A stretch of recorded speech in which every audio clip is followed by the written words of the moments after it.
what has happened, one of the first things that we did under the reforms, the 12 reforms, as you missed out when I gave you opening remarks, one of the pillars of the reforms is the review of the legislation forms. As you know, in an organization, the legislation is the Bible, the rules and the laws. So, as I said, the organization started in 1966. So, in 2014, things have drastically changed. There's been very little review. So it was an opportune time to review the FNPF Act, as it were then. Okay?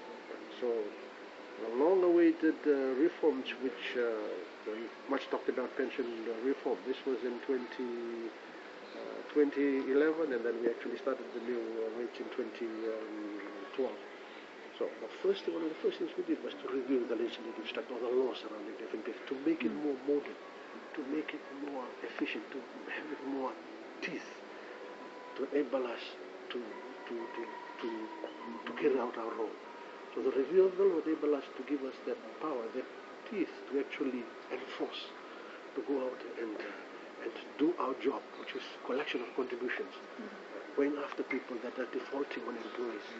So the Act really was changed to ensure that we fulfill our purpose and our objective much better, and gives us the necessary teeth, so to speak, to enforce the law.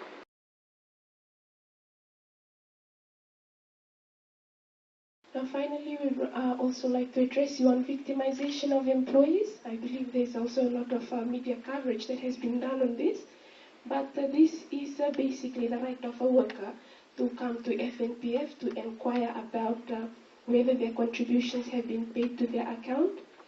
And this, under this particular section, it's section 139 of your decree, you are not allowed to ill-treat or discriminate or in any way victimize your worker if they exercise their right to inquire with FNPF or lodge a complaint with FNPF in the event their contributions are not paid.